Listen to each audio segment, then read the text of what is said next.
Morning, church. That was rather weak. Good morning. It's good to see you today. If you're a visitor, we want to say welcome. If you're a regular, welcome as always. We are wrapping up a message series entitled Margin.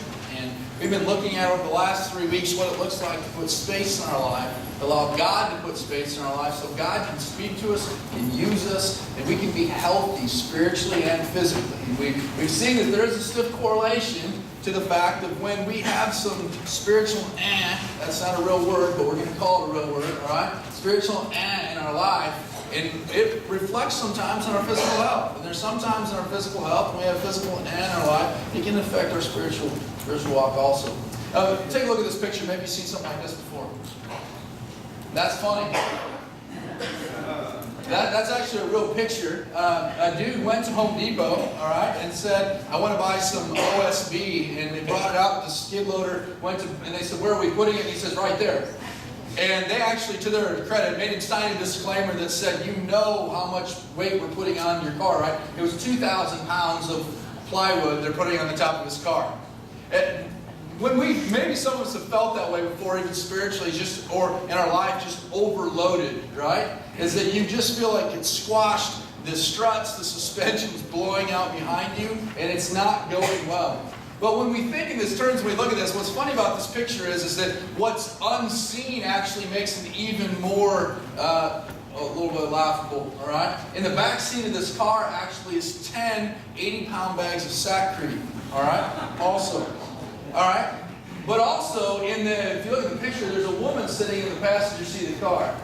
And I think she's trying to figure out how she's going to get home and how she's going to eliminate her husband when she gets home, all right? The reality is that sometimes we just feel overloaded, right? Is that we feel like that Jenna feels just squashed and stressed. There's an old saying that we hear a lot, remember, and you're probably familiar with it. It says, the straw that broke the camel's back, right? What's interesting about that is we fail to realize that it's not really the straw that was the issue in that. It's everything else before the straw came. And a lot of times the unseen in our lives is what's causing the pressure, it's causing the stress, it's causing the overload in our life. And then that straw comes just a little bit more and it snaps. And we break. And I have to tell you that when we see that and we look at that can be a definite problem. And it is a definite problem. Maybe this will help you a little bit in understanding me a little bit more. With having kids in our home, a lot of times we read stories at bedtime or just sitting around. And there's times we read stories, and I got to be honest with you, I go, that resonates with me. That makes sense, all right? So before you hate me for this, I know you've done it before too, all right? The Cat in the Hat. You remember that story by Dr. Seuss? We're going to listen to the words. Maybe Dr. Seuss knew something about margin or needing it. It says this, look at me, look at me, look at me now. It's fun to have fun, but you have to know how. I can hold up the cup and the milk and the cake. I can hold up these books and the fish and the rake. I can hold up the toy ship and a little toy man. And look, with my tail, I can hold a red fan. I can, as I hold the red fan as I hop on the ball, but that's not all. Oh no, that's not all. And listen to the next part. That is what the cat said. Then he fell on his head. He came down with a bump from there on the ball, and Sally and I, we saw all the things fall. Isn't that true of the reality of what happens when we don't have margin in our life? And I want to tell you, today as we unpack this a little bit more and conclude it, I just want to tell you, I've gotten some text messages, I got a few calls, a few emails, and what I'm kind of getting from it is that some of you are sitting there giving really lame excuses why you don't need margin. All right, can I be honest? That there's some that are sending things and saying, you know what, like that's never really happened to me. I've never tried to juggle everything and fall down. I understand that, but this is more of a preventative measure before it takes place. Does that make sense? Because the reality is it's kind of like the Cat in the Hat. We begin juggling getting our kids to ball games, begin juggling a work schedule, begin juggling vacation times, begin juggling all these things, and all of a sudden at some point we snap. We just break. Like the straw that broke the camel's back. And so I share that today I want to unpack a little bit more. What is the solution to not allowing that to take place? Not having to work through that turmoil when all hell breaks loose. And the reality is when we see this, it seems as though that we have a few questions that maybe we could look at. Because I just want to tell you today, when we talk about margin in all seriousness, marriages are at stake, Relationships are at stake. Your life spiritually is at stake. And God knew that. God knows that. He writes and tells us this throughout Scripture. So I posed a couple questions to myself in thought this week, and I thought maybe it's applicable for us just to talk about those as we get into this today. And the first question I throw up there, questions on margin, is what drives our compulsive behaviors? What drives them? Right away, if you go, I don't have a compulsive behavior, you're a compulsive liar. All right? That's what it is. Everyone has compulsive behaviors in some way or another, right? And the question is, what drives those? In other words, when you know that finances are bad, when you know that your marriage isn't good, when you know you're working too much, but we keep doing it and keep going down the same path, what drives us to keep moving even though we know we're broke or on the way to snapping? What does that? What motivates us to keep moving in that way? Well, G.K. Chesterton, a theologian from the past, he put it this way. There are two ways to get enough. One is to continue to accumulate more and more, and the other is to desire less. Isn't that interesting? What he says, you can keep doing what you're doing and try to achieve the carrot that's dangling out in front of you that you never will truly reach, or you just desire less. Or what about written this way in Proverbs?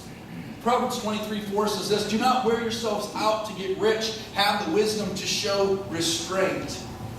This is written by the dude named Solomon, right? The God basically says, here's a genie in a bottle, I'll grant you one wish.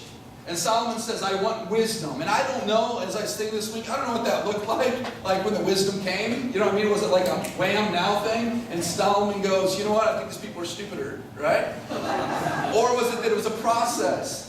And the reality is, I think when I look at it, and I think when we look at biblical wisdom, it's not about achieving something rather than looking at the heart of God. Wisdom is not academic and getting to know more. Wisdom is about pursuing the heart of God and God speaking to you in that, and we grow in His wisdom. And Solomon writes that, you know what needs to happen is we need to show restraint. In other words, that wisdom aspect that God wants to speak into us, and we grow in God's wisdom, it's our ability to say no. That's what it is. That's our ability to say no to things we should say no to. And say no to the fact that we're not going to continue to pursue the proverbial carrot. Rather, we're going to pursue wisdom that God offers. You see, the second question I think of this morning is this: does marginless life work? Because I have to tell you, one dude sent me a text message, and if you're here today, I don't know, I'm just going to use just an example. I'll leave your name out. He said this, Mike, listen to this, guys. This is lame. Okay, can we just be honest today? Very lame. He says this, he says, you know what, I think I'm going to accept the 10 hours a week of overtime that they're offering me on top of the overtime I have, because there's this guy at work I really need to minister to. Come on, right? What you said is I'm going to use what I want to do and make it look a little bit like God, right? The reality is that dude can know Jesus without you or without me, right? But the reality is if you burn out before that time happens, you're going to be no good anyways. So we see this, we ask this question, does marginless life work? We see in Ecclesiastes, it's written in Ecclesiastes 2, it says, my heart began to despair over all my toilsome labor under the sun. For a man may do his work with wisdom, knowledge, and skill, then he must leave all he owns to someone who has not worked for it. You know what that means? My parents don't need to hear that verse. All right? That's what that means. What he's saying is there's going to come a day, if you keep pursuing the dangling carrot, if you keep acting like God doesn't want you to have rest in your life, you're going to die, and someone who did nothing for it's going to receive all of it. Right? And you go, well, that's called inheritance. Why not give it to him now? Right? Give it to him now if it's real. But see, Solomon says this, and he continues on, and we see this, he said, this is the line, this too is meaningless and a great misfortune. Then he pulls a rhetorical question. I love this. He says, what does a man get after all the toil and anxious striving with which he labors under the sun? What does he get? And you're going, I think I know what he gets, right? When you work so much and your life is so fast, what do you get from it? Headache, sleepless nights, stress, bad health. Solomon says, all his days, his work is pain and grief. Even at night, his mind does not rest. Hold on. How many of you ever worked in your sleep before? You ever done that? You ever worked in your sleep before? First time I ever experienced that, I was 14. I grew up in Iowa where we detasseled. You know what detasseling is? It's what every lazy middle schooler should have to do for 2 weeks. It's what they should do. It is borderline punishment, and like slave labor, but refining of the soul is what it is. And the reality is, I remember being 14. If you don't know what detasseling is, I'll help you out. Because some people are like, detasseling, what's that? Basically, they take a machine, they go out and they cut the tops off like 4 or 5 rows of corn, and they leave a male row, okay? And then so then you're hired at a really low wage, and you go and you pull the tops off of the corn so it doesn't germinate, right? I don't understand why they don't just cut it all off. Okay, I don't understand that, but I think there's a plan between parents and middle schoolers and the farmers to keep hard labor going. And we go out and we pull these off. And I remember going home at night and sleeping for 6 to 9 hours, and all of a sudden all I saw in my nightmares and dreams was corn waving in the wind. And I would work all night while I slept, and I went and did it for 12 hours. And the trap of detasseling is, the more days you're there consecutively, and the more hours you put in, the more you get paid. And it's a complete, utter, horrible experience. I'm telling you. And Solomon puts, he says, to the end of this, and I know, church, that I can be a little brash sometimes. I'm working on that, all right? It says this, to the end of that verse, he says this too is what? Meaningless. What that means is there's no excuse for stupid behavior when it comes to not having margin in your life. And I've told you the last 3 weeks, I've not accomplished this full on in my life. I'm working at it. But as I looked at Scripture, I got to tell you, have you ever done this? You ever read to find the loophole? You track with me? To try to find the reason why you don't have to listen? It's not there. It's that God says you are called to have rest in your life. And if not, the straw will break the camel's back, or you're going to look like the car sitting in the Home Depot parking lot. You see, we see this is that there's a few things I want to jump to before we get into our solution. The first is this: the rewards of marginless living are temporary. There's a story of a guy who was an MBA at Princeton, and he went on vacation in Mexico, and he was out on the beach one day, and all of a sudden he saw this little boat coming into shore, and a fisherman got out, and he had a stringer of a ton of fish. And the Princeton MBA was interested in the guy, and he says, "Hey, how long did it take you to catch those fish?" He said, 3 hours. And right away, the business guy goes, 3 hours? You call that in 3 hours? Just think what it would be if you worked for 9 hours. Like how many fish you could catch. And the fisherman was listening. He says, you know what, if you just did this and worked 9 hours and started catching fish, you could sell the fish at the market because everybody wants fish.